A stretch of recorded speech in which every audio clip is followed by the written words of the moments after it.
Welcome back to Rev Endurance Sports and another episode of today's cycling tip. That's a hashtag you can follow, so look for it.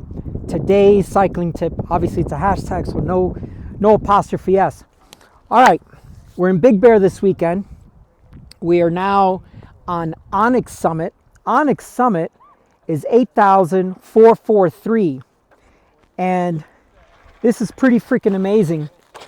This is my Garmin 1040, and it's at 8,442. Can you see that? 8,442, and this is supposed to be 8,443 elevation, so that's pretty damn close. So now let's get on with today's cycling tip, and I'm actually going to give you two, because I'm in the giving mood. So if you find that you're going to be out in a remote area, this car's coming, and you want to bring some extra fluids with you,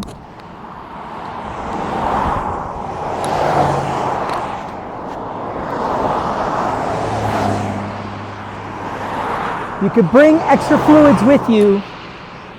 This is why I don't wear a radar, because there's always a car behind you. Okay, you could bring extra fluids either in a disposable bottle, so once you've had it, you can throw it away in a trash can somewhere, or an extra, just bring an extra spare bottle. I just find it very convenient for me to have an extra bottle. But this is the main event. Last night on the drive up here, we came from the Redland side and came up towards Big Bear. And so on the drive up, I, being a good little Marine, I have some pre-positioned stores. And so I purchased some gallon jugs of water, and I've hidden one behind that tree. So this obviously is the road. This is where the elevation sign is going to be. And now just a few feet off the road,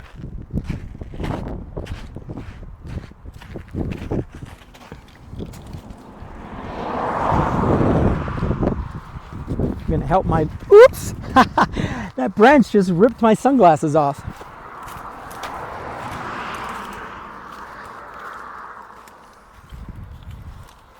And so right back here, I have a gallon of water. Now, the reason we did this is the weather forecast was supposed to be, well, is 90 degrees at elevation.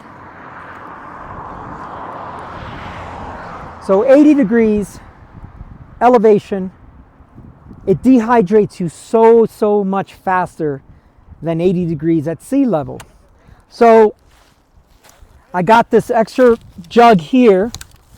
Now, in some of our other remote areas in San Diego, we also have areas where I guess a local cyclist will have a designated spot, and they have water jugs there.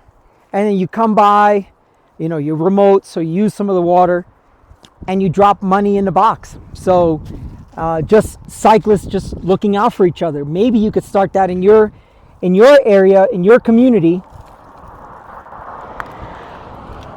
where you have an area where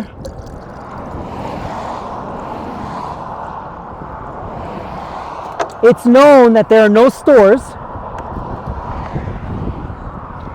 It's pretty hot, it's pretty remote. So maybe you could set that up in your community. But what we did last night when we came up from the Redland side, and the reason we did that is now when we go down, we came from Big Bear, now we're going down towards Redland. We're not going to go all the way down because it's going to be really hot, over 100 down there. There's no stores.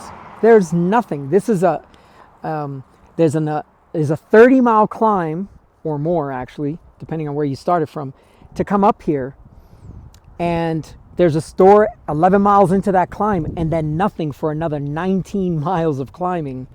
So it's a 30-mile climb with only one store along the way.